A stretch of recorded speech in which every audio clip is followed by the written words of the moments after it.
All right. Good day, everyone. We're still working on the just concluded Computer Studies Paper 3, WAEC 2020. I would love to point this out to you that you should feel free to contact me if you need me to attend to any question of any year, whether WAEC or NICO, IGCSE. If you have any question you want me to handle, please let me know. I'm treating this because a subscriber looked me up on Facebook by the name Frank Emeka and requested that I treat this year, so that's why I'm doing that. So thank you guys for the motivation. So if you have anything you want us to handle, please let us know. Any topic within the computing environment, I will try to bring them up to you. Thank you very much. I did question number 1, but this time around I want us to handle question number 2. Okay, so if you've not watched the video for question number 1, go back and do that quickly and join me in this video number 2. So here we're treating question number 2. Question number 2 is on database. So it says create a database with tables and their corresponding fields are shown below. So you have 2 tables. This is the first table and the second table. I'm going to use Microsoft Access, which is the one you can commonly find around. So I'll just type Access and I'll launch it. Now remember that we already created a folder where we're going to keep all of our works, which is very important. Okay, so I'm going to use a blank database because I'll be creating my tables afresh. Alright, so I'll go to blank database and then I'll choose where to store it, which would be inside of the folder that was created earlier.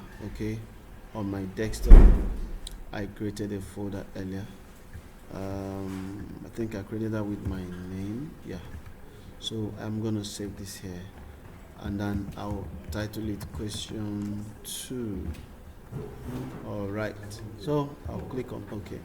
So that's how you change the directory where your database will be stored. Then you go to create, you click on create and your database is created for you. Now by default you're expected to have at least 1 table, so which is this table that we have here, table 1. However, we're told to create 2 tables. The first table is student info, so it is our duty to just quickly rename this one to student info and edit the fields. Okay, so I'll just hit Ctrl S so that the name will appear for me to choose what name I want to save it as. So since I've been informed to use student info, remember it's one word together, camel captioning, okay, where you have the first letters capital, the first letters of each of the words. Okay, so I'll click on OK and then the table's name will change. Alright, so I'll have to switch to design view so that I can modify the table to suit my need. So quickly, what do? I have index number, first name, last name and age. Okay, so I'm going to go for index number,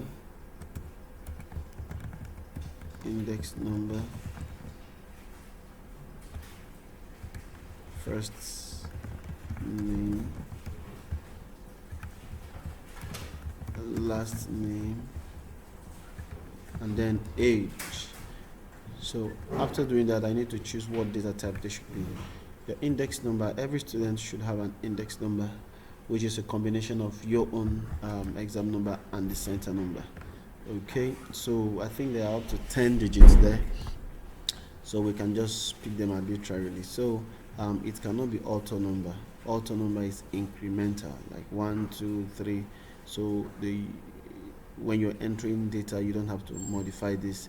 The database will automatically increment that field as you progress, but that is not the case, so we need to change this data type to number. I think it should be large number all. No, I think we're going to pick short text because large number can only take 9 digits, and the reg numbers are usually up to 10. Yes, they are usually up to 10. So number wouldn't work, large number wouldn't work because they are too large. So we're going to go for short text, okay? Short text. All right, so I'll pick that. First name, short text, last name, short text, then age. Age should be number. Yeah, age should be number. Okay, so I haven't done that. Just do your Control S to save the changes that you've made. So we can go ahead to create the next table. Go to create table, so which is this table that we have here. So we need to rename it. So just do your Control S. That's the save as dialog box is going to appear. So you type the name. So what name do we have? We have subject detail. So our table is subject detail. Subject detail. So we'll save that by clicking OK. All right. So let's open this in design view and begin to manipulate the table by creating the required fields. So we have subject status, subject name, subject teacher grade, status name, teacher grade. Okay, let's move forward. Subject status, subject. So I'll just copy this just to make the work easy for me, and then subject teacher, right? Subject name, subject, just do Ctrl V to paste the subject teacher, I think, and then subject, just paste subject grade. Okay, and then I think that should be index number again, index number again. So now work on the data types. Subject status has to do with if the subject is compulsory or elective. Yeah, I think so. We'll call it short text. Subject name, short text. Subject teacher, short text. Subject grade, short text as well. And index number. Remember I said that we would have used number or large number, but the problem here is the limitation, okay, on the text. All right, large number only can contain 9 digits. Okay, let me try something else. Okay, it wouldn't work. I'm trying to see if I can extend the number of digits it can carry, but that doesn't look like it can work. I'm thinking there should be a place somewhere. There should be a place somewhere. But to save us the time, let's just go to short text. Okay, so I'll save by doing Ctrl S. So I've created the two tables, that is answering question 2B. So okay, I've created the database, which is 2A. Okay, so let me do 2B. Create a relationship between the two tables in 2A. So you go to the two tables, you create relationship. Now, before you create relationship, you must close the tables first, because the Microsoft Access will have to lock the table before creating the relationship. So it can't lock an already opened table. So you close all and then go to database tools, and then you see relationships. Good. So you select the two tables that you have created. Select the two tables. Press your left mouse button, and then you scroll up, okay, to select both of them. Or you can do Ctrl A. Ctrl A doesn't work. So hold your left mouse button down and then scroll up. All right, so you can now click on add, and then you close. Once you click on add, you notice that they've been displayed here already for you. So you close that. Now you create the relationship. I think we need to work on the primary key. Yeah, Index number is okay to be the primary key here, but subject status shouldn't be the primary key, okay, because it is not a unique identifier of any record here. So this index number should also be the primary key. Okay, so we will change that shortly. So maybe we should change that first. That's on subject details. Okay, so I'll go to design view, and then I'll go here to index number and click on primary key. So that's that. So now I can save and I can close the subject details. So I can now create the relationship. Click and hold, then drag onto index number on subject details and release the mouse. So you're going to have this. Now there are two things involved here. You see index number, see the student info, subject detail. Okay, so if you enforce referential integrity, it simply means that all of your entries on index info, student info index number must correspond to the entries in subject detail index number here. They must correspond. Okay, so I'm going to do enforce referential integrity. Okay, now I'll click on create. So I have enforced referential integrity, and it's a one-to-one relationship. One-to-one relationship. You can see that. If it is a one-to-many relationship, you're going to have an infinity sign on the many end of the relationship. All right. What next should I do? So I've created this. I can now do my Ctrl S to save. It is always important to save at each point. Let me close this. All right, just open exactly what you need. Anything you don't need is always advised to close it, so it doesn't interfere in your work in some way. Microsoft Access can be quite funny. Okay, because it has to do lots of locking up tables and opening up tables if you're doing some operations. Okay, so what do I have next? C says add 5 records of your choice in each of the tables created in 2A, starting with your personal details. So in each of the tables you add 5 records. You start with your personal details in each of them. Take note of that. So I will open student info. Index number is usually for WAEC, is usually 10 digits. Okay, it's usually no more than 10 digits. The first 7 is for the center number, and the last 3 is for the student's number in that center. Okay, so I'll just pick numbers arbitrarily. Am I counting? 4, 3. So I have 1, 2, 3, 4, 5, 6, 7 arbitrarily. So I'm going to pick 001. Okay, as the first candidate in this our arbitrary center. Okay, so I hope they are up to 10. 1, 2, 3, 4, 5, 6, 7, 8, 9, 10. Now it is important to put exactly your center number with your candidate number. Very important. The instruction says you must begin with your own. Okay, and then your first name, and then your last name. Okay, age, how old are you?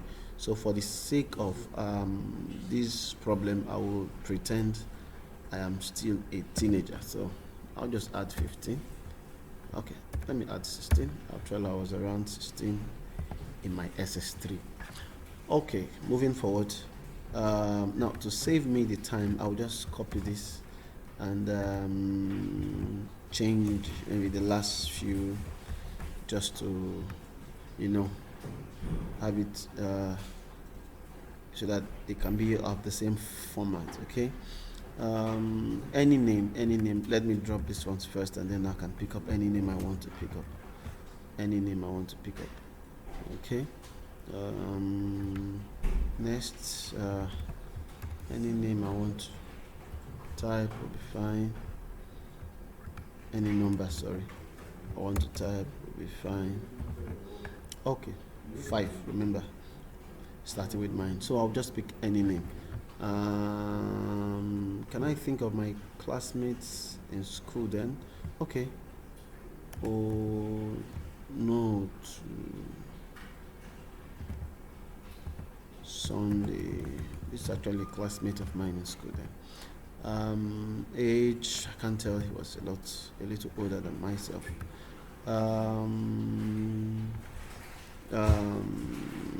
Oh, can't even remember my classmates again. So I'll just think of any name. Okay, I can remember one. My very good friend, Worodo Tonari. My very good friend. I think we're about the same age then. Who else should I pick? Where should I pick? Oh, Sam Lucky. Yeah, I remember. My very good friend. Okay. Sorry. The Oworodo is actually his last name, so I don't think it matters here. Okay, so Lucky. Oh, for the sake of my K, let me pick Lucy. As a female, let me pick Lucy. All right, so the age, it's I don't know, in age, pick 15. What else? Who else can I think about? Yeah, illegally. Why do I keep writing their surnames first? Illegally, God's will. Illegally, but I don't think it matters here. Illegally, I don't think it matters here because they may not really tell which one is surname. Okay. So I think we are around the same age as well. Okay. All right. So that's that. I can save this. Okay. So now I'll go to student subject details, and then remember I said that let me expand this bit so you get to see the field names completely. Okay. I'll just place the mouse pointer here, and then I'll double click, place the mouse pointer. When it changes to this symbol, I'll double click. Okay, so you either have a compulsory for subject like mathematics, English language, or you can have elective. Okay. All right. So subject name, compulsory. Mathematics is a compulsory subject. Mathematics. Subject teacher. Who is our mathematics teacher here? Oh, let me pick any name.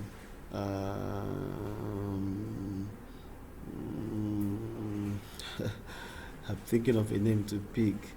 Obi John. Okay. Subject grade. Let's give a C here, and then the index number.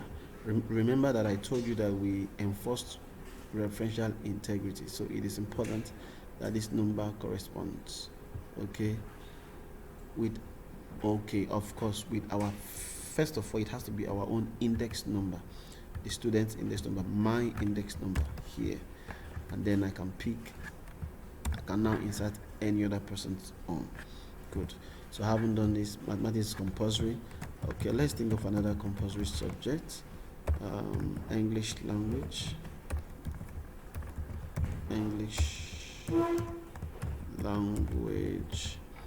is compulsory as well. Language is compulsory as well. I don't know, Peter, Cynthia. Just picking arbitrary names. Okay, let's still give the student A, and then I can now pick any reg. Okay, no, not any reg number. It has to be a reg number that is here because we enforce referential integrity. Let me try something out. Now, let me see. Did I pick this reg number? Okay, let me use a reg number that I didn't use. Okay, and let's see what will happen. L2. Now, I didn't use this reg number in the student info. Okay, table. So let me save this. Good. You cannot add or change a record because a related record is required in table student info. So, because I enforced referential integrity, take note of it. But if I did not enforce referential integrity, this wouldn't be a problem. Whether you enforce referential integrity or not, I don't think from the pattern of the question the examiner is going to have a problem with it. But professionally, it is important for you to just enforce it. But if you don't want to, nobody's going to kill you. There are some times when some tables are not exactly like that, okay, depending on the level of normalization that was used on the table. Okay, that is a whole different topic under data processing for those of you who are offering that. Okay, so I'm going to click on okay. So since I must insert the exact numbers I used here, I need to go back. So I'll pick the second one, copy it, then I'll just come here and paste it. Okay, then let me look for an elective subject.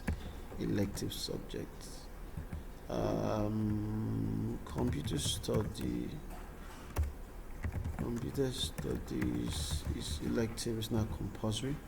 So I am the subject teacher here. Let me not put my name. Let me just put a friend's name. Israel. Salifu Israel.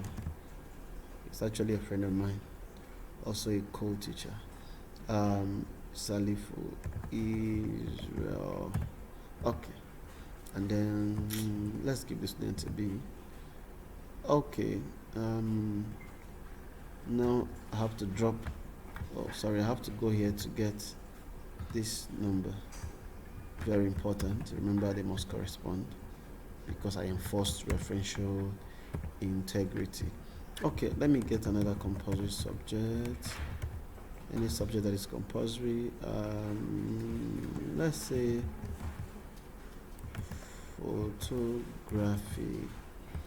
photography. Let me pick any name. Jimo Ibrahim. Let's give an A here, and then let's get a reg number from here. Okay, copy that, paste that. In fact, it is even easier to get a reg number from there so you don't make mistakes. Okay, and finally we're going to get another elective subject, agricultural science. Okay,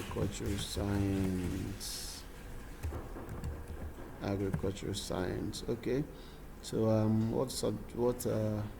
okay, let me use a colleague of mine, Uchimadu, as the teacher. Let's also give the student an A, and then I'll come to student info to get the table, the index number. Okay, so after doing that, I can now save. You see, I don't have a problem with saving. It has worked because I followed the simple principle. Okay, moving forward, I've done 2C. 2D, using relationship report, insert your full name and index number as footer. So relationship report, so we need to go back to relationship. Okay, database tools, relationship, and then this is the relationship report. So click on it and it's going to generate a report for you, and then you go to the you have to add your name and your reg number. Okay, so before I do that, let me copy my reg number,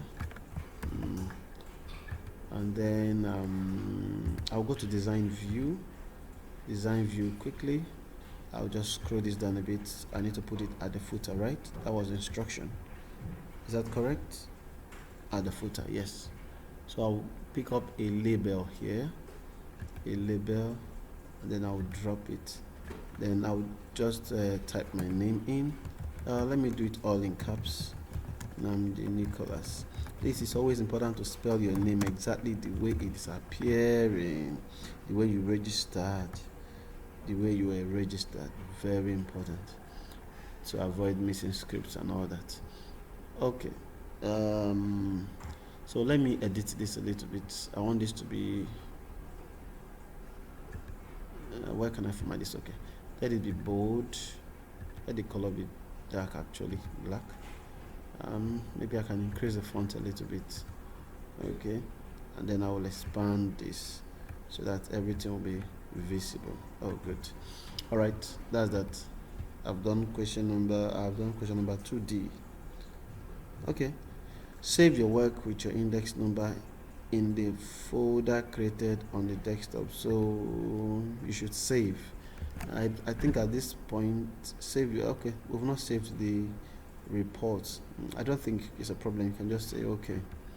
Okay, so meanwhile we've already saved this work before, so I don't think there's any means for them to identify what name you use in saving the work.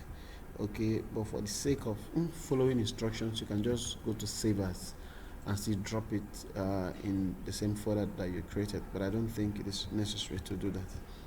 Okay, because they wouldn't know what file name you used to save, whether you saved it or not. Now print the student info table and the relationship report. So the relationship report, view it in report view. Once you do that, you can print from here. You can just right click and you see print preview. So this is what it's going to look like. You can hit your print and choose the printer, whatever printer you have. Choose it and then you do OK to print your work. You've printed the report. Now the student info table, all you have to do is just do Ctrl P, and you're going to have that. Okay, all right, let's try Ctrl P on the query. The same thing, it will still work. Okay, so that's that. So assuming you've printed your work and you've submit your printers to your supervisor. So that's that. It is expected that you compile your work, you print, you keep them, you examine your printouts. If they are okay, if you made any mistakes and you have enough time, quickly go back and correct them and reprint. Okay. I'm sure nobody's going to kill you for printing more than once. It is very important for your result to come out okay. All right, so we've done question number 2. Expect the video for question number 3 soon. One is quite busy these days, like school has resumed, so if I have time to do it today I will. If I don't, that means you get it tomorrow, the next day. So I'll see you guys around. Thanks for watching. Always remember to subscribe, like our video, share it, and hit the notification button, okay, so that when next I drop any video, you'll be the first to know. Take care of yourselves. See you around. Bye.